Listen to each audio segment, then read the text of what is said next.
Bueno, Luisa ni panza tiene, yo sí tengo panza para rascarme. Gracias por esa aclaración. Ay, sí. Es cierto. Eso. ¿Cómo estás, mi querida Luisa? Buenos días, bienvenida. Hola, buen día Ernesto, buen día Jess, Dani, a todas, todos. ¿Ya se ve por ahí Jessica y Daniela? Yo no ¿Me me dan? veo, pero ya escucho, espero que ustedes me escuchen. Muy bien, ya está ahí Sí, Jess. Jessica. Buenos días, Jessica, bienvenida. ¿Cómo están? Un gusto, como siempre, estar aquí con ustedes, hablando de la situación nacional. Eso. Pues mi queridísima, mientras se incorpora también ahorita Daniela Pastrana, que anda, le digo, anda de viaje, ya nos platicará un poquito en qué anda, ahorita que se puede incorporar. Pero si quieren, vamos dándole entrada. Ahí, mi querida Jessica Cermeño, pues es lo que acordamos también, un primer tema, porque hoy el presidente otra vez volvió a abordar el tema y cada vez lejos de disminuir el tono, pues va increciendo al estilo del Bronx o de Tepito, el mismísimo Andrés Manuel López Obrador, pues todo un fajador y pues no sé si es la palabra, no sé si así lo interpretarías, Jessica Cermeño, tú estuviste en Cuba precisamente ahora que estuvo el presidente Andrés Manuel López Obrador allá. Pero todo este tema y este posicionamiento del presidente López Obrador de que no va a asistir a la Cumbre de las Américas si no se abre la invitación a todos los países. Y aquí, pues básicamente se está refiriendo pues a Cuba y a Venezuela, pero hay dedicatoria especial con el tema de Cuba. Además del otro país que es Nicaragua. Fuera de eso, pues hay un posicionamiento mucho más claro, contundente. Nunca había visto yo un posicionamiento así, Jessica Cermeño, de un presidente mexicano frente a los Estados Unidos. ¿Cuál es tu valoración? ¿Cuál es la percepción que estás teniendo con esta situación? Que además ya se le sumó el Luis Arce, el presidente de Bolivia, también ya asumió el mismo posicionamiento que el presidente López Obrador. Se habla que también Alberto Fernández de Argentina muy posiblemente hará lo mismo en estos días. ¿Cuál es tu valoración, Jessica Cermeño? Mira, yo creo que todo lo que ocurrió en esa gira tiene que llamar la atención porque yo estoy de acuerdo contigo, creo que por lo menos públicamente nunca habíamos visto un presidente que presentara este tipo de exigencias, porque ya son exigencias para Estados Unidos, y además me parece que si uno lee toda la lógica que López Obrador utilizó por la gira a Centroamérica y a Cuba, te das cuenta que definitivamente lo que él buscaba era un apoyo ante Estados Unidos, porque incluso en los discursos, en lugar sobre todo en Centroamérica, porque en Cuba hay que recordar que no habló de migración, pero en Centroamérica, en los discursos públicos, al referirse a la migración, se mencionaba a Estados Unidos como un principal, si no generador de migración, por supuesto, sí como el responsable de que no se hubiera solucionado de alguna manera el flujo migratorio, ¿no? Esta declaración que hace de que cómo puede ser que le den a Ucrania tanto dinero y no le den a Centroamérica el apoyo, esta idea de hacer un frente, de cambiar las relaciones internacionales, mi impresión es que sí busca hacer una especie de bloque y después en Cuba lo dijo con absoluta claridad, que las relaciones internacionales tenían que cambiar, ¿no?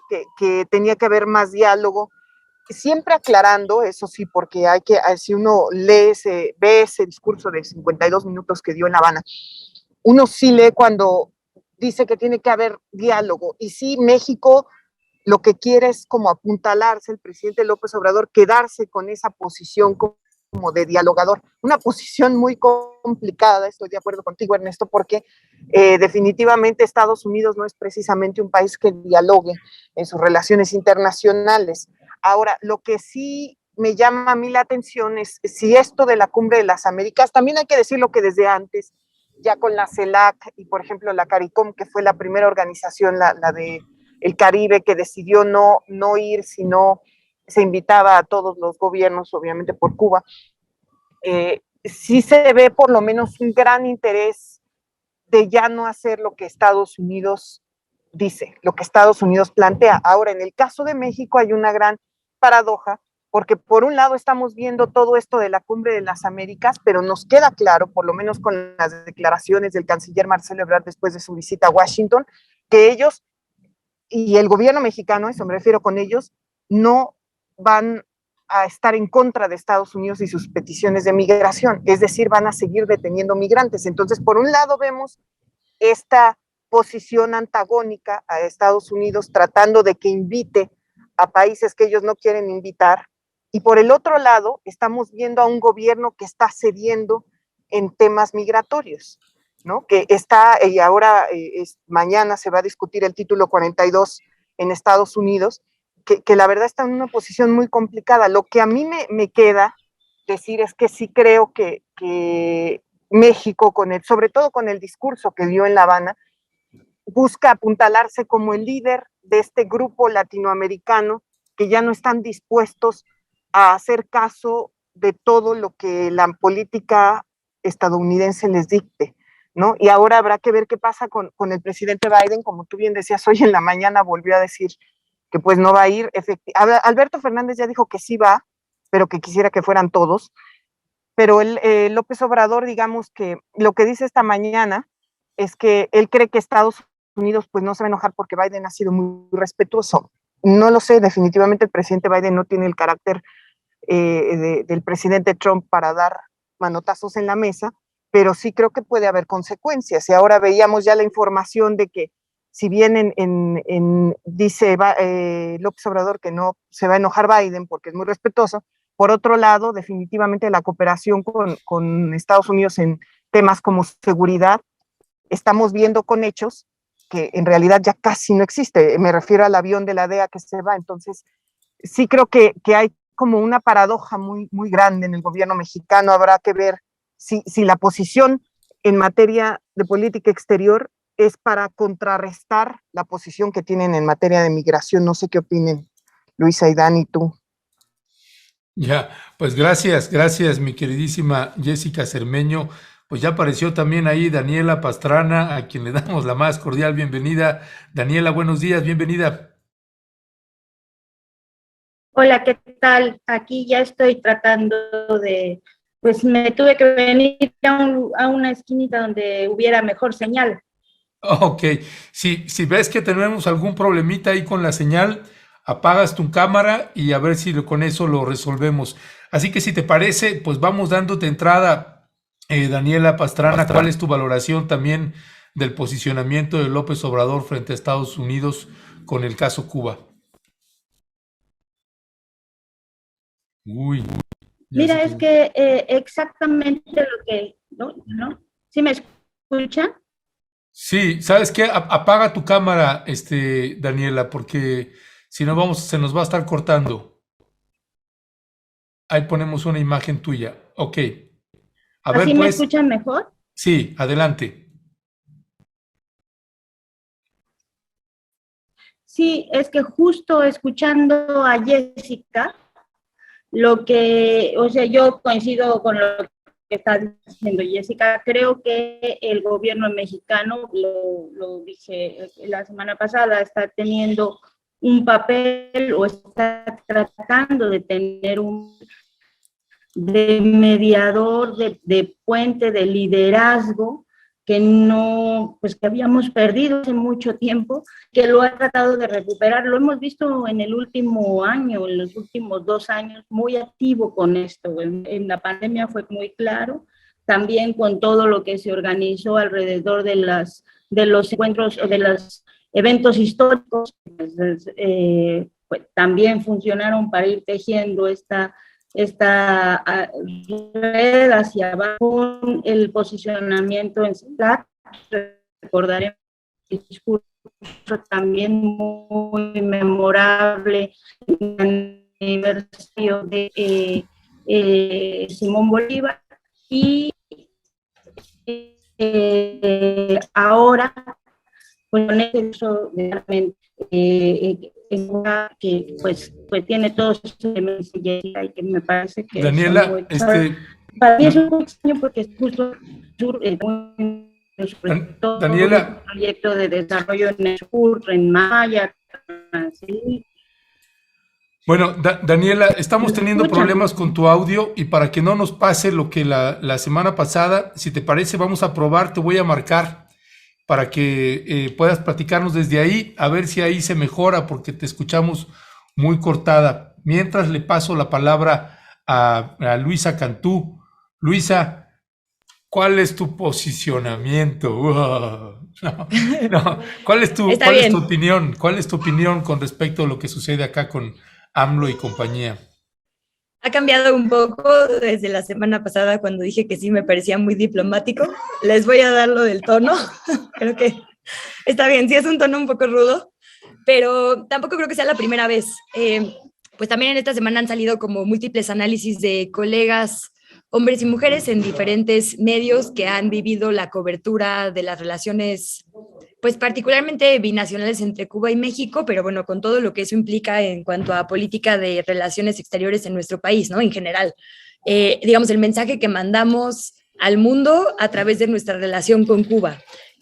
López Portillo, por ejemplo, recuerda Daniel Samarripa el fin de semana en Reforma. Por ejemplo, también fue alguien que pugnó mucho por la inclusión de Fidel Castro, ¿no? Tuvieron incluso una buena relación de visitas entre uno y otro. El propio Salinas tuvo visitas a Cuba también ante la sorpresa del mundo, puesto que sabemos es como el emblema del neoliberalismo. Es decir, no es la primera vez que México se ha pronunciado, incluso simbólicamente contra Estados Unidos en una relación, digamos, cordial con Cuba.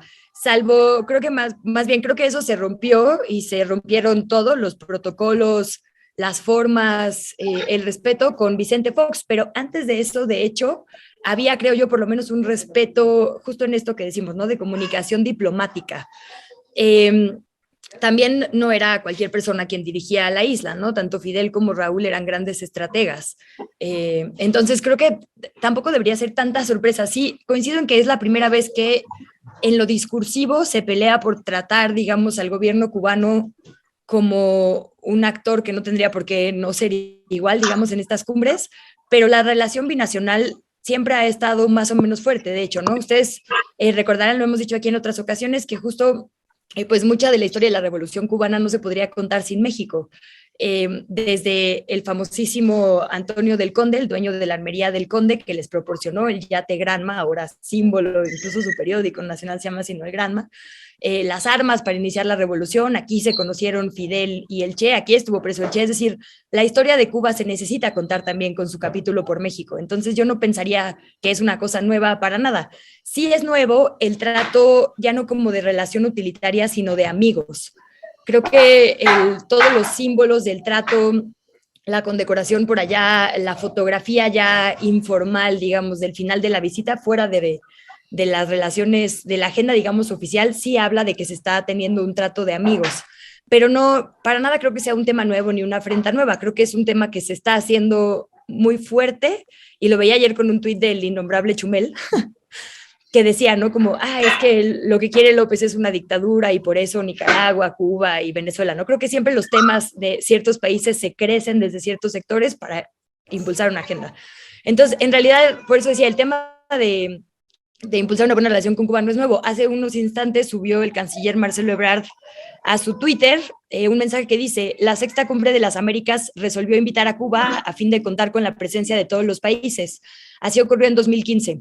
El acuerdo referido no ha sido modificado. Para ello se refería, bueno, así lo dice, de un proceso de consulta. Y total, el comunicado de esta Sexta Cumbre de las Américas tiene dos frases interesantes. En esta sexta cumbre ha sido la cumbre del diálogo y la sinceridad. El diálogo implica hablar de los temas en los que coincidimos, pero también de aquellos donde hay posiciones distantes. Hablamos sobre todos los temas de manera respetuosa, directa y franca.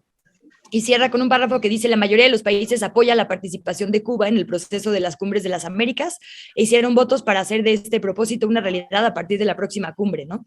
Entonces, es un tema que, como vemos, tiene vigente desde el 2015. Para nada es un asunto nuevo. como siempre, es un asunto que se usa políticamente según sea nuestra visión. Y además de Alberto Fernández, también se sumó Xiomara Castro diciendo que ella también pugnaría, creo que subió ayer un tuit, perdón, en la noche diciendo que ella también, si no estamos todas las naciones, no es una cumbre de las Américas, ¿no? Escribió en su cuenta de Twitter. Entonces, como que más allá del tema solo de la relación Cuba-México, creo que sí tiene que ver con esto que decían ambas, tanto Dani como Jessica, de la posibilidad de un nuevo bloque que muestre también, digamos, fortalezas distintas a las económicas, ¿no? A estas potencias, digamos, económicas. Porque también hay otras cosas, como bien hemos visto en las conversaciones con Bolivia y justo con Argentina, que son riqueza, ¿no? Riqueza cultural, riqueza histórica, y que también tienen que evaluarse cuando hablamos de todas las cosas que importan en el continente. No sé si por ahí, creo que ya estaba Dani, para tampoco seguirme yo aquí No, solita. no te apures. Dani, ¿andas por ahí, Daniela? Sí, acá estoy, ya los estoy escuchando bien. Me Ok. cambié a los datos porque realmente pues es difícil acá en el sur la comunicación.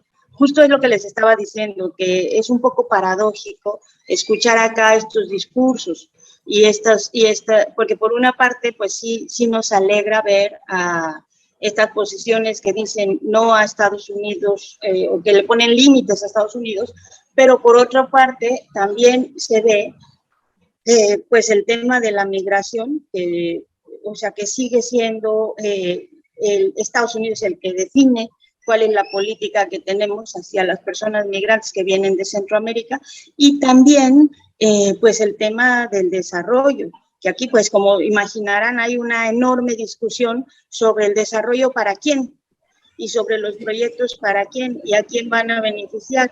Y lo que vemos acá es que hay muy poca información, o sea que realmente no está nada claro que si es posible la idea y lo que se había planteado y lo que se ha planteado de que sean, por ejemplo, los grupos locales, las cooperativas locales, las organizaciones locales quienes se beneficien de las obras que se están realizando acá, porque pues ni siquiera han sido convocadas muchas de ellas. O sea, es una cosa muy extraña y hay gente que de pronto te dice, no, el tren no va a pasar por acá. Cuando tú estás viendo obras que están construyéndose en ese, hay demasiada desinformación sobre lo que implican los proyectos que se están desarrollando acá, el tope que se está haciendo, porque al final México sea la primera frontera, la primer cerco para llegar a Estados Unidos de mucha gente es Guatemala, y el segundo pues es esta frontera sur de México.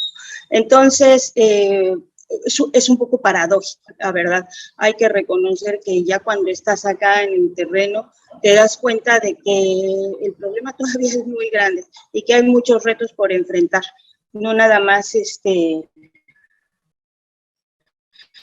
o sea, no nada más son lo que puede ser discursivo, que es importante que en el discurso haya estas posiciones claras o por lo menos distantes de lo que dicta Estados Unidos, es muy importante, pero llevar eso a la realidad implica mucho trabajo y un esfuerzo monumental que no sé si toda la gente y todos los gobernantes locales y toda la gente está como consciente y puede avanzarse. Creo que todavía tenemos muchos retos para que eso que está en el discurso se concrete en la realidad.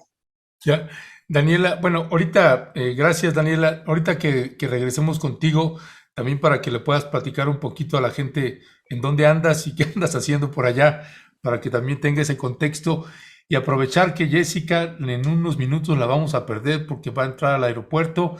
Pero Jessica Cermeño, me gustaría si pudieras abordar desde este ángulo de ustedes, trabajo periodístico que te ha tocado hacer en los Estados Unidos, en México, en Centroamérica y ahorita con este último viaje a Cuba. Esto que está colocando el presidente López Obrador, tengo la impresión, es una opinión personal, que es el planteamiento de un nuevo paradigma, donde está haciendo una propuesta, un planteamiento de fondo, un giro copérnico, dirían por ahí, que tiene que ver con que se modifique esta forma en que nos acostumbramos, y digo no solamente México, sino el mundo entero, y en este caso América Latina, esta forma de relacionarse con los Estados Unidos, y que está insistiendo una y otra vez algo que finalmente habíamos normalizado pues millones de mexicanos y mexicanas. Pues me recuerda a esta llamada penosa y vergonzosa de Vicente Fox con Fidel Castro, es decir, este sometimiento que había de los países de América con los Estados Unidos. Y aquí dice una pregunta tan básica que de pronto dejó de ser un escándalo para nosotras y nosotros, y que es, ¿y por qué Estados Unidos va a decidir, pues, quién sí puede ir y quién no puede ir a una cumbre que es de las Américas, ¿no? Finalmente, este planteamiento que me parece importante, eh, particularmente en el contexto político de América Latina, pensando en las elecciones que vienen en Colombia, en las elecciones en Brasil, es decir, que este planteamiento, con eso que hay atrás de fondo, me parece que tiene un peso mucho más poderoso que cualquier otro momento. ¿Cuál es tu valoración? Pues es que si tú ves la historia, efectivamente, ya lo mencionaba Luisa, de la Cumbre de las Américas, ha pasado por varias etapas, así como la relación que ha tenido México pues, con los distintos gobiernos. Efectivamente, en el caso de Cuba, ha sido siempre una relación amistosa, cordial, que es un poco lo que el presidente López Obrador quiso dar en este discurso que da en La Habana. Por supuesto que en el caso del tiempo del PRI, era un acuerdo tácito, porque si ellos no criticaban a Cuba, Cuba no criticaba tampoco la situación a veces en las que se encontraba México y sobre todo el régimen que había instalado el PRI, ¿no? Que sin duda era llamado en ese momento la dictadura perfecta por 200 razones que ya después platicaremos, pero sí yo estoy de acuerdo contigo que hay un interés en que por lo menos las relaciones internacionales en América sean diferentes, y también estoy de acuerdo en que hay una propuesta de fondo que se encuentra, digamos, las características de esa propuesta se encuentran en el discurso de López Obrador en La Habana. ¿Qué fue lo que dijo López Obrador? Que ya había hablado le había presentado al presidente Biden las razones por las que América Latina Asia y específicamente China se estaban comiendo todo el mercado mundial, y de cómo en el futuro América del Norte iba a tener quizá el 14-15% del comercio mundial si no se unía a América. Esa es una propuesta, digamos, la base, por lo menos así la describió López Obrador en este discurso. Ahora, sin duda, y eso está detrás, digamos, porque sí, Cuba y México tienen una gran amistad. No es lo mismo como se ve Cuba desde México, por supuesto, que Cuba desde Estados Unidos, ¿no? Y es un poco lo que decía López Obrador también, a quienes han criticado esta postura, ¿no? Pero en realidad ha sido así a lo largo de la historia. Yo sí creo que hay una explicación de fondo. No estoy segura, sinceramente, Ernesto, que Estados Unidos la vaya a entender, ¿no? También creo que en este momento el presidente Biden tiene muchísimos otros debates que tener ya, obviamente no solo la guerra de Ucrania con Rusia, también la inflación que está en Estados Unidos, que es un tema importantísimo, el aumento de combustibles, la sequía en California, una serie de cosas que están antes de la agenda, digamos, directamente. Lo único que sí está ahí presente es la migración. Por eso creo que lo que de verdad va a determinar cómo está México entre Estados Unidos es la posición en materia migratoria que tome, ¿no? Por supuesto que esa propuesta ya le explicó López Obrador al presidente Biden, por lo menos así lo dijo, ¿no?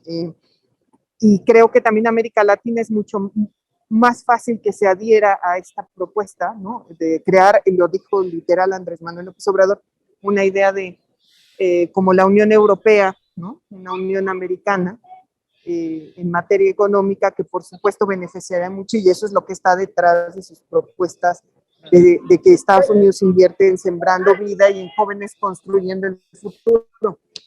Entonces, sí creo, ¿verdad?, que va a haber. A mí lo que me llama la atención, insisto, es que por un lado haya este discurso de unión con América, y hay otro que en realidad lo que tiene que decir es lo mismo. O sea, yo no veo un cambio en materia migratoria, entonces a mí me hace dudar si de verdad México va a ceder, digamos, a cambiar un poco en la dinámica con Estados Unidos. Por supuesto, México es el país que más tiene que perder porque México es nuestro principal, Estados Unidos es nuestro principal socio comercial. Claro, para todo rollo comercial, ya dijo, recuerdan esta frase que dijo López Obrador, que se tenía algo que declarar, ni haber entrado una ley de la reforma eléctrica y todo eso, en el mexicano. Habrá que ver hasta dónde llegan. Yo no sé si vayan a invitar a Cuba. Bueno, en el caso de Maduro, por ejemplo, ni siquiera podría entrar a Estados Unidos por las acusaciones que tiene, pero sí creo que es muchos más de México que están inconformes y que México tome ese liderazgo. Muchos lo ven muy bien desde América del Sur. Y nada más, quiero terminar esto de en las calles de Cuba, en las calles de La Habana, el presidente López Obrador se ve como un gran amigo. La gente, más allá de lo que fuera a decir, México siempre se ha visto como un gran amigo, a excepción, como tú bien decías, de cuando Vicente Fox le dijo lo que le dijo a Fidel Castro, ¿no? Es, digamos, la única etapa donde México no ha sido amigo de Cuba. Todas las demás, los cubanos tienen muy claro que México está de su lado un poco. Eso es lo que... Ya. Bueno, estamos perdiendo ya también la comunicación con Jessica, que va a tomar un vuelo, así que está tal vez llegando ya al aeropuerto. Vamos a ver si todavía la tenemos para el siguiente bloque o no. Por lo pronto, mi querida Luisa Cantú, salvo que quieras añadir algo más a lo que se ha dicho, Sí. pues pasar al siguiente tema, que era precisamente el que propusiste, Cruz. Híjole, ahorita te vamos a mayoritear fuerte, pero sí, Ya sé, antes de pasar a tu pérdida de derechos como hombre Sí, yo blanco también quiero privilegiado. decir algo. Ajá. Bueno, yo solo quería apuntar que también otra constante en los temas de política exterior de México en este sexenio ha sido, digamos, buscar las causas de los problemas. Nunca habíamos visto que cuando se habla del crimen organizado en nuestro país y en Estados Unidos se hablara del tráfico de armas. Entonces, digamos, acompañando este cambio del Plan Mérida al entendimiento bicentenario, se presentó esta demanda en las cortes estadounidenses contra las principales armerías, ¿no? Entonces, creo que el presidente también tiene como este chip de resolver el problema de raíz. Es lo mismo con el tema de Cuba, ¿no? Además de, digamos, de esta inclusión, respeto a la soberanía, a la autodeterminación, lo que ha dicho es que digamos, muchos de los problemas de los países tienen que ver con que Estados Unidos ha generado, y lo dijo en una mañanera, protectorados, bloqueos económicos, ¿no? Usó la palabra incluso genocidio con Cuba.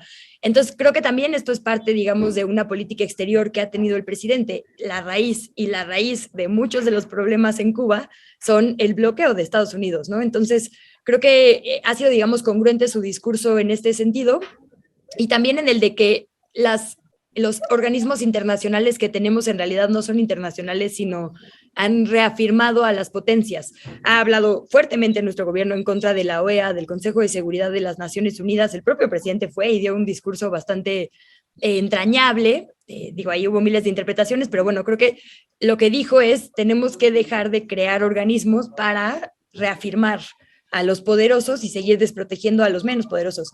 Y también creo que en ese sentido, esto que dice Jessica de la creación de una posible Unión Americana como es la Unión Europea, ¿no? De, digamos, voltearnos a ver desde nuestras narrativas, tiene que ver con este descontento a los organismos anteriores. Entonces, ¿cómo se generan nuevos? Pues haciendo alianzas nuevas. Y para hacer alianzas nuevas se necesitan nuevos encuentros entre iguales, ¿no? Organismos creados donde hay unos permanentes y que tienen mayor voz y que legitiman golpes de Estado y los demás tenemos que ir con esa corriente, ¿no? Entonces, eso me parece también muy interesante de la política exterior que hay ahorita. Y el hecho de que no solo haya ido a tomarse la foto, ¿no? Con los Castro como Peña ahí en pants, sino el exaltar verdaderamente, digamos, pues los frutos de esta resistencia cubana, ¿no? Un tema, por ejemplo, central fue las vacunas. Y creo que sí, creo que mucho del análisis que se hace en este momento es como, ya hay un ingeniero, no un revolucionario en el poder, ya es otra Cuba, bla, bla, bla. Eso sí, pero lo que vive ahorita la población, a pesar de todas las dificultades internas y por factores externos, son frutos de esa resistencia a un modelo como el que decía Dani, ¿no? Que pues que ha traído tanta desigualdad a nuestros países. Y ahí justo los avances en medicina, que ahora son una de las cosas que está intentando exaltar el presidente no es un accidente, pues, ¿no? Está diciendo, miren, por eso creo yo, el tema de decir vamos a tener intercambios médicos, vamos a comprarles vacunas porque creemos en este desarrollo autogestivo, ¿no? El tema de la educación, digamos, o sea, como que sí la resistencia trajo también otros modos de ver la vida y de crecer a pesar de las múltiples dificultades, porque yo no niego que las haya, ¿no? Y que haya muchos retos en ese país como en todos, pero creo que también, como veladamente, ha puesto sobre la mira que también ese modelo tuvo bondades que otros países no tienen, ¿no? La vacuna pediátrica que estamos pidiendo, porque no hay en otro lado, es una vacuna cubana. Entonces creo que también ahí hay como, sí, discursos evidentes, como el que nos contaba ahorita Jess que dio en La Habana, pero también discursos velados que pues ponen como lucecitas en lugares donde a lo mejor no habíamos volteado a ver antes, ¿no? Ujú. Pues esto que señala también Jessica, Daniela, pues pareciera que el presidente López Obrador, lo que acá es la cuarta transformación, pues esa transformación, aunque continental, no es cuarta, pues sí, pareciera que busca una transformación. Ahorita que escuchaba a Jessica también algunos de los comentarios que había hecho López Obrador en la mañanera, pues otro que no sé si pasó de noche para mucha gente o no, pero que a mí me dio también un poco de vergüenza, es sobre esta petición y este apoyo que vamos a tener de médicos, de doctoras y doctores cubanos para que se vengan a apoyar y a trabajar en las zonas rurales, alejadas de las ciudades, que los doctores, médicos, médicas no quieren ir acá en México y que entonces son los médicos cubanos, las doctoras y doctores cubanos, los que sí están aceptando ir y apoyar. Porque esto que señala Jessica de los distintos ángulos de cómo está cambiando, por lo menos la propuesta del presidente López Obrador, pues dice lo que ofreció también desde inicios de su sexenio, es decir, los que se vayan a trabajar a zonas rurales y montañosas van a ganar más. Ni así, nadie se quiere ir y de pronto tenemos a este país hermano que dicen, no, pues nosotros sí vamos. ¿Qué decir, Daniela?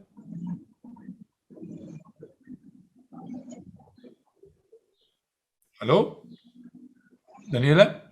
Creo que tiene un poquito de delay. Sí, bueno, nosotros eso, sí, nosotros lo vimos, lo comentamos y lo documentamos con el caso de la montaña de Guerrero, cuando justamente pues lo que llegamos a ver ahí en un municipio que se llama Tlacoapa, que tenía 8 años un hospital cerrado, un hospital que tenía toda la infraestructura que se había comprado, que se había reconstruido y que se había comprado maquinaria que se estaba echando a perder.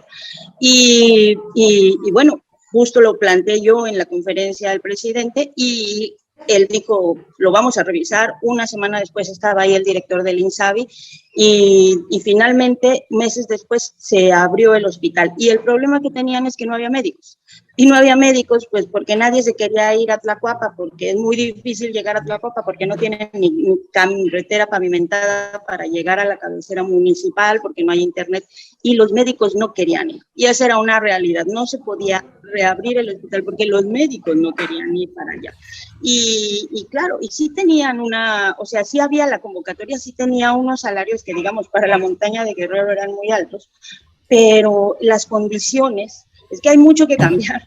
Entonces, las condiciones para poder vivir ahí, pues no hacía que fuera atractivo para muchos médicos.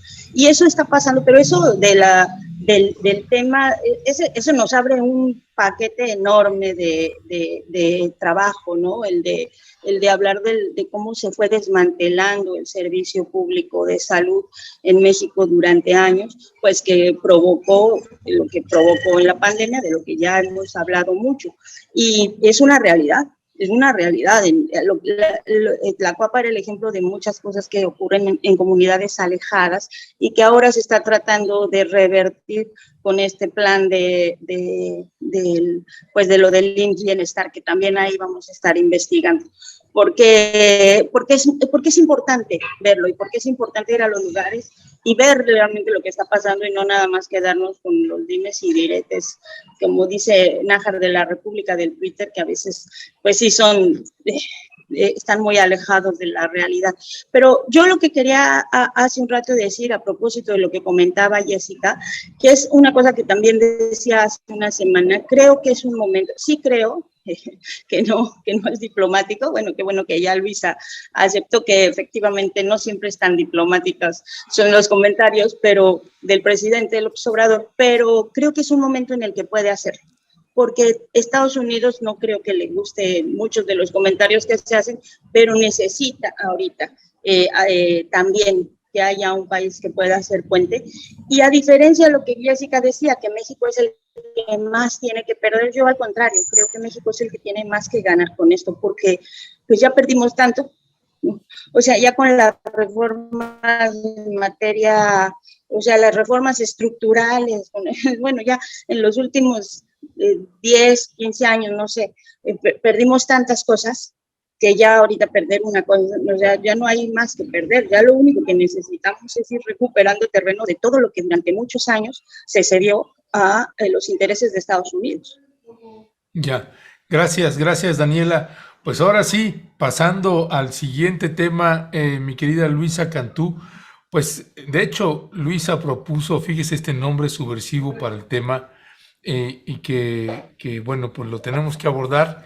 El 10 de mayo reinterpretado, decía yo, subversivo a manera de chascarrillo, porque ha estado un debate y Luisa ha estado en varios programas, la he visto por ahí que está muy metida con el tema de las maternidades y de pues estas nuevas formas que tendrían que cambiar tanto en el ámbito laboral como en muchos otros ámbitos que tienen que ver con la forma de educar, las libertades de la adolescencia, por ejemplo. En fin, es un tema también de un sentido de profundidad importante.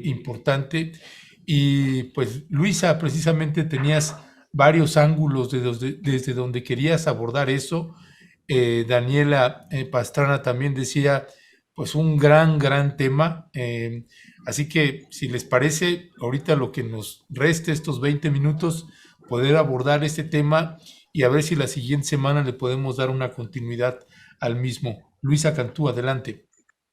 Gracias, sí, pues de hecho las dos estuvimos en el mismo foro, Dani primero, yo después, y bueno, con la grandísima Laura Castellanos, a quien citaré más adelante, porque bueno, nuestra excusa, aunque no debería serlo, para hablar de este tema es el 10 de mayo, y tenemos que hacerlo ahorita justo porque perdón, ahí voy a tirar un poquito, pero desde los medios de comunicación es difícil que estos sean temas que se consideran importantes, ¿no? Justo desde ahí también es como una forma de invisibilizar las diferentes maternidades. No son temas que ocupen ni las discusiones públicas en las cámaras, ni, ¿no?, los programas estelares, a pesar de que todas y todos somos producto de maternidades, ¿no? No son un tema al que los noticieros le dediquen tiempo, porque hay que hablar de cosas de señoros como, ¿no?, la postura de Cuadri cuando sube a hablar, o la economía, no sé, pero pocas veces se pone el tema de maternidad y de crianza y de cuidados como un asunto central de nuestra sociedad. Entonces, ¿qué hacemos? Esperar a que sea 10 de mayo para poder hablarlo, ¿no? Para poder hacer foros y hablar al respecto. Me gusta mucho decirle maternidades, y no maternidad, porque digamos que este poder suave que creó el Día de las Madres y la idea de maternidad justo ha invisibilizado a muchas experiencias. Quiero leerles nada más para entrar en contexto algo que compartió Laura Castellanos, que en realidad lo pone en su libro más reciente, La Marcha del Terremoto Feminista, pero lo sintetizó hace unos días en Twitter. Y justo dice él esto: las mexicanas fueron las pioneras en realizar los 2 primeros congresos feministas de Latinoamérica en Mérida, Yucatán, en 1916. El movimiento feminista mexicano tiene más de un siglo. A estos les debemos el derecho del divorcio desde 1917, entre otros logros, ¿no? Una cosa que en otros países de Latinoamérica es muy reciente. Como parte de esa vertiente pionera, dice Laura Castellanos, en 1922 las feministas yucatecas comenzaron a distribuir en su región un folleto de una enfermera feminista estadounidense que promovía la anticoncepción.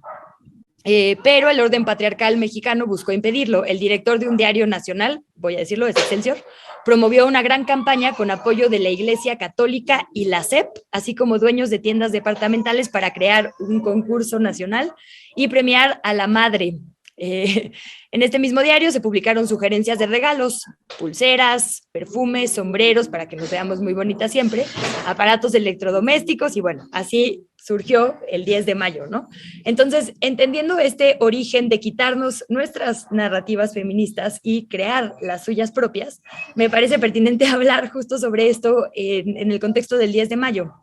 Creo que ha habido mucho avance en ciertos temas, como esto, ¿no? El tema de aparatos electrodomésticos por lo menos ya está canceladísimo y penado socialmente, ya a nadie se le ocurre, espero, regalar, ¿no? Secadoras o licuadoras un 10 de mayo, pero sigue siendo un tema de como premiar las bondades y esta madre, ¿no? Inmaculada que tenemos, y no hemos logrado, digamos, cumplir las demandas feministas y las demandas que tienen que ver con los temas que afectan, digamos, con la perspectiva de género, ¿no? Principalmente a la mujer. Y el 10 de mayo siempre nos obliga a hablar sobre maternidad sacrificada y obligada, o maternidad, como ahora le decimos, deseada, ¿no? Y la maternidad deseada en los últimos años, por la importancia que tiene la lucha, porque es un tema de vida o muerte, se ha centrado mucho en aborto, si aborto legal o no, si aborto gratuito, y demás. Las cifras de promedio de hijos en los lugares donde la mujer tiene posibilidad de decidir y donde no, están directamente relacionadas con otras, ¿no? Como pues posibilidad de una mayor educación, de ciertos salarios, es decir, la maternidad tiene una carga directa en la vida profesional de las mujeres y en nuestro bolsillo, eso no es ningún secreto, ¿no? Y eso que no se mide el trabajo no remunerado, de eso sé que hablará Dani más adelante, entonces no le voy a entrar yo tanto a los cuidados y cómo no son pagados, ni siquiera visibilizados. Pero para decidir de verdad se necesitan muchos factores antes, ¿no? De solo poder interrumpir un embarazo o no. Y tiene que ver con acceso a los servicios de salud, tiene que ver con acceso a educación, incluso acceso a anticonceptivos, ¿no?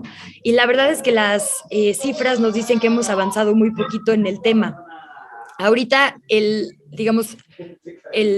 la cantidad de personas que utilizan anticonceptivos en su primera relación sexual, mujeres, es del 60%, ¿no? Hay 4 de cada 10 niñas que no saben cómo cuidarse, y la mayoría de las respuestas es justo porque no saben dónde se consiguen, ¿no? Entonces, si tú de origen no sabes sobre la diferencia, digamos, entre placer y embarazo, y dentro del embarazo las posibilidades de hacerlo cuando a ti se te da la gana, pues difícilmente es de verdad una maternidad elegida, ¿no? El tema con la educación es uno que ha avanzado muy poquito. En la más reciente cifra justo sobre maternidad adolescente, estamos en exactamente el mismo porcentaje que hace 25 años, ¿no? Que es como del 17%. Como en un cuarto de siglo no hemos avanzado en por lo menos darle oportunidades, ¿no? A las personas entre 14 y 19 años de decidir verdaderamente, con todos esos factores que ya decía yo. Y el tema, y sé que esta discusión, porque es un tema también en el feminismo, digamos, a debatirse, no es tanto que seas mejor o peor madre cuando eres adolescente, sino los peligros que implica. Habíamos dicho en alguna otra mesa que la muerte materna se duplica abajo de los 19 y se cuadriplica abajo de los 15, pero no es solo eso, ¿no? Ahorita viendo las cifras, las adolescentes que dicen que sufrieron violencia teniendo hijas o hijos es el 41%. Las que dijeron haber sufrido violencia de su pareja sin hijas o hijos son 26%. Entonces, traer hijos también acrecenta la violencia contra las mujeres, sobre todo más jóvenes, ¿no? Entonces creo que como que hay un montón de pistas sobre política pública que tendríamos que mejorar, que no estamos mejorando. Y eso es, digamos, previo a la maternidad. Pasando al momento de la maternidad, digamos, el momento en que te conviertes en madre, hay un montón de pendientes sociales también. Aunque la violencia obstétrica, que es, digamos, violencia durante y post el parto, la han reportado 1 de cada 3 mujeres, ¿no? Más del 30% de las mujeres dice que sufrió hasta gritos o regaños, ya no hablemos de esterilización forzada o cosas más feas, durante su proceso de volverse madre, ¿no? Entonces, como que este mensaje de desde el segundo 1 tienes que aguantar peladeces de la sociedad, porque pues no, ser madre eso implica, es muy tóxico. La mayoría, aunque hay violencia obstétrica en lo privado y en lo público, las denuncias se concentran en lo público y especialmente en el IMSS, ¿no? Entonces, el 40%, es más, de las denuncias sobre violencia obstétrica están en el IMSS. Y creo que como que con tantos datos ya tendríamos que haber como transitado hacia una cultura de mayor acompañamiento a un momento tan vulnerable como es para una mujer tener un hijo o una hija. Y bueno, ya a partir de ahí, como decíamos, ¿no? Las cifras de exclusión económica, de trabajos no remunerados y demás acrecentan, ¿no? Siguen siendo como muy importantes. Entonces, creo que la maternidad, como esta historia única de mujer que se sacrifica en nombre de sus hijos, si bien ya no tiene este tono como de regálenles electrodomésticos, sigue siendo así en el imaginario colectivo. Y otras maternidades, es decir, si no son papá, mamá e hijos, como que no son historias que existan, ¿no? O sí, siempre solo con esta historia única de víctimas. Si es una mamá soltera en la película, siempre es una mamá que está sufriendo y luchando y al final se enamora de alguien que, bendito Dios, ¿no? La salva. Las madres, por ejemplo, de personas que buscan, más bien las madres que buscan a personas desaparecidas, las madres que tienen hijas o hijos con enfermedades raras, ¿no? De la ciencia, que no tienen un tratamiento conocido, que viven con una discapacidad. Es decir, hay un montón de maternidades, y un montón, porque sí son un montón, que están como excluidas de las narrativas públicas, ¿no? Y eso me parece también sumamente preocupante, porque digamos, las hijas y los hijos son lo que hace nuestra sociedad, porque se vuelven ciudadanas y ciudadanos, entonces nos concierne a todos, pero termina siendo algo que delegamos en la mujer siempre, no solamente es responsabilidad de la mujer, porque pues para qué tuvo hijos. No hemos cambiado este chip de entender que aunque son personas propias, sujetas de derechos, es decir, no podemos decidir por ellas o por ellos porque tienen el derecho a su identidad y a todos sus demás derechos, sí es nuestra responsabilidad que se les garanticen todos los derechos precisamente, ¿no? Entonces, como que creo que mientras esas violencias que vive la mujer en todas las etapas de su vida para no decidir primero libremente del todo, y si decide tener que pagarlo con pues, los sacrificios en todos los aspectos de su vida, no vamos a poder combatir otras cosas como violencia, como pobreza, ¿no? Como que un poco esto que decíamos en el bloque, en el tema anterior, si no vemos las causas que muchas veces pues tienen en su raíz la desigualdad y particularmente la desigualdad de género, difícilmente vamos a poder abordar integralmente los demás temas que nos aquejan. Entonces, creo que resolviendo los problemas alrededor de la maternidad, podríamos resolver muchos problemas sociales también. Y eso no es algo que se esté discutiendo tanto de forma pública. Pues sí, tendría que ser un eje transversal y tendría que pasar por todas las dependencias de gobierno, por todas las dependencias de gobierno. Daniela Pastrana, ¿cuál es tu valoración? Precisamente, pues Luisa abrió un abanico bastante amplio sobre el tema, pues por lo que veo han estado compartiendo, no sé si uno o varios foros. Yo por lo menos vi a Luisa, que es una mujer ahí de redes sociales, pues vi así que en varios, dije, bueno, esta mujer está en quién sabe cuántos eventos o foros hablando del tema. ¿Cuál es tu valoración? Además, pues también como madre, ¿no? Sí, debemos reconocer que mayoriteamos en este tema ahora, porque nos parece muy importante a nosotras, a Daniela Rea, o sea, todos hemos estado en estos foros muy, muy activas, las que somos mamás y las que somos también, pues, que estamos trabajando y que de pronto tenemos esta discusión abierta, que no es cuando hablas el tema de la maternidad elegida, libre, y cuando hablas de la libertad para decidir si quieres tener hijos, no es un tema solo de aborto, porque el tema del aborto, pues sí, o sea, esa es una discusión en la que se ha centrado y que pues bueno, nosotras ya hemos tenido aquí nuestras discusiones, pero creo que estamos de acuerdo en que la maternidad tiene que ser deseada, elegida, libre. Ahora podemos hablar también de si adulta o no, pero no es lo único, ¿no? El asunto es que dentro de este esquema capitalista extremo, por decirle de algún modo, el peso, la carga de explotación sobre las mujeres que tenemos que trabajar y además que decidimos tener hijos, pues es muy fuerte y nosotras no estamos, o sea, no hay espacios y no hay una discusión pública sobre estos espacios de cuidados colectivos, de crianzas compartidas, que hacen que al final tengas que optar entre ser madre o dejar tus hijos, y es una cosa terrible. Y es una cosa que hemos visto muchos años y que hemos callado muchos años y que no se ha documentado de una forma tan clara. Ahora sí hay algunos estudios, sobre todo en el tema con la pandemia. La CEPAL publicó un estudio estudio que decía que había un retroceso de como una década en derechos laborales de las mujeres a partir de la pandemia, porque bueno, ¿quiénes se tuvieron que quedar? Si había que elegir entre quienes tenían que quedarse a hacer también el acompañamiento escolar desde casa de los hijos, pues eran las mujeres. O sea, si tenía alguien que dejar el trabajo para poder estar cuidando el desarrollo de los hijos, fueron las mujeres, básicamente fuimos las mujeres, o sea, y digo fuimos porque la relación es muy inequitativa, porque no hay espacios y porque no hay políticas públicas y porque no se hace una discusión sobre eso. Esa es la parte que nosotras hemos alegado y peleado, que se tiene que discutir cómo haces espacios de crianza seguro para que las mujeres que decidimos tener hijos y también queremos trabajar, podamos hacerlo en condiciones adecuadas, sin necesidad de que aparte tengas que estar, no sé, resolviendo el tema de la ropa o los lonches o lo que sea cuando tienes hijos chiquitos a medianoche, que es lo que pasa con muchas mujeres que trabajan. Y una carga más que yo decía en una columna que publiqué a finales del año pasado, es cuando decides tener un cargo de liderazgo, que decides, o sea, aparte de todo, pelear por tener condiciones de trabajo equitativas y que no seas nada más tú, la secretaria. Entonces es una carga extra, porque aparte tienes una responsabilidad en muchas cosas y no hay esos espacios y no hay esa discusión de qué hacemos con las crianzas, que es pues, ya en adelante. Ya mis hijos son bastante grandecitos, pero pues que tienen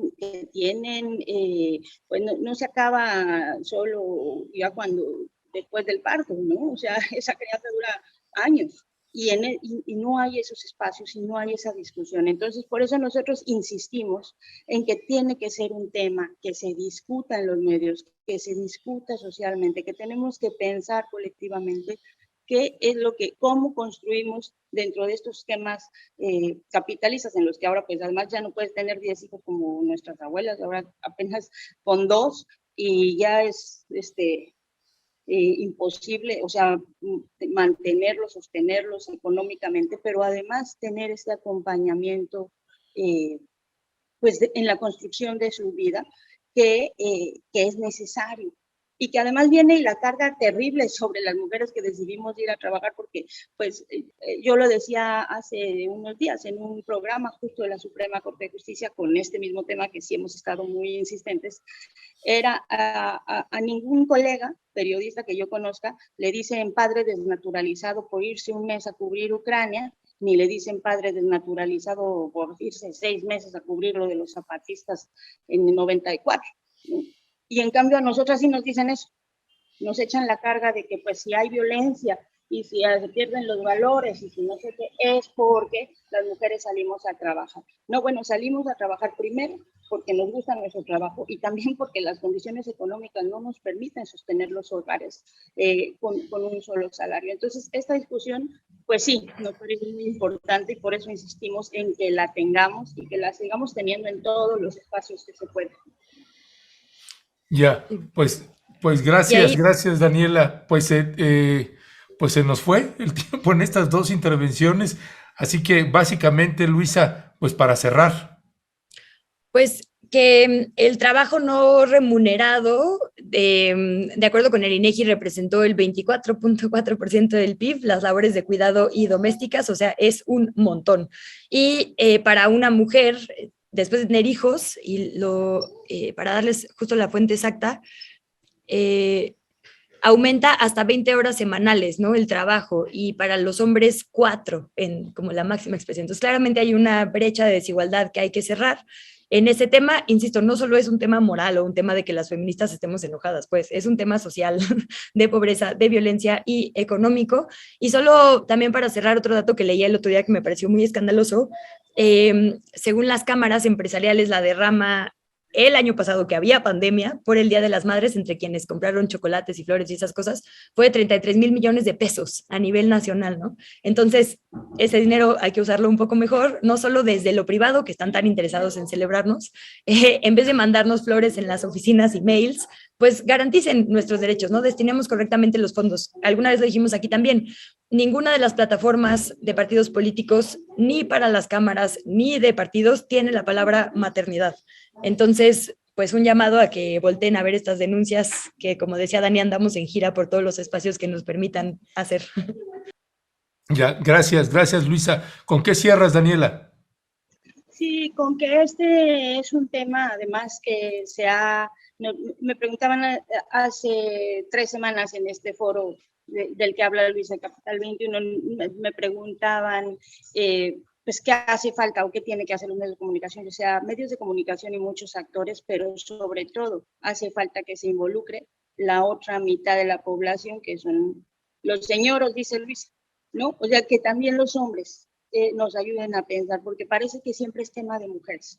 Y no, es un tema económico y es un tema de explotación laboral, es un tema de desigualdad, de inequidad y de que también tenemos derecho a ejercer plenamente nuestra vida, a trabajar, decidir ser madres libremente, pero que haya condiciones para que podamos ser madres sin todas estas cargas.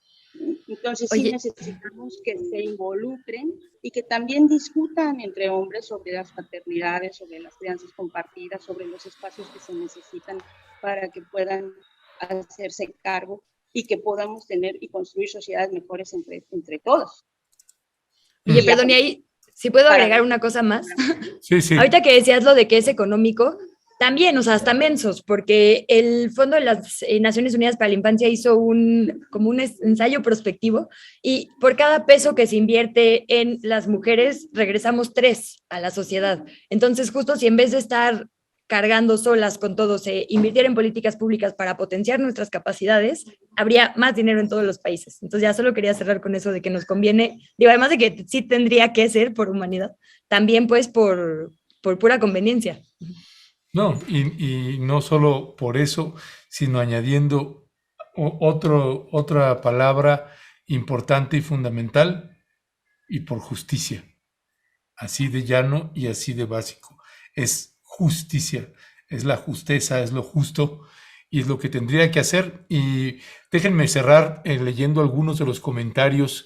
Dice a nivel, sí, yo he visto madres que dejan solas a sus hijas con los hombres que son sus parejas, muy, muy imponente. Dice Frida Calvo, es correcto, Luisa, y otro fenómeno interesante es la manera en que la sociedad mira y presiona o estigmatiza a mujeres que decidimos conscientemente y responsablemente no tener hijos. Ese es otro tema también. Totalmente. Liz Flores, luego quieres la crianza compartida con el padre, pero ocurre que si el padre es violento, resulta que no puedes compartir nada porque al hijo o hija regresa con traumas. Ese es otro tema. Y Roberta Flores Ángeles, pues sí, como Daniela plantea, la maternidad no debería ser un tema de mujeres solamente, debería ser un tema de todas y todos. Las madres son ciudadanas también. Pues es un ángulo, bueno, es un tema con muchísimos ángulos, así que pues yo les quiero agradecer, mi querida Daniela, mi querida Luisa, pues que aborden este tema, y sí, habría que darle una continuidad, si les parece, la próxima semana. A lo mejor valdría la pena elegir, a veces abordamos 3 temas, a veces abordamos 2, y a lo mejor pues dejarlo así precisamente como un eje transversal, a lo mejor irlo abordando, dándole un espacio que creo que valdría mucho, mucho la pena. Luisa y Daniela, un fuerte y fraterno abrazo. Gracias. Va de vuelta, muchas gracias. Ok, hasta pronto.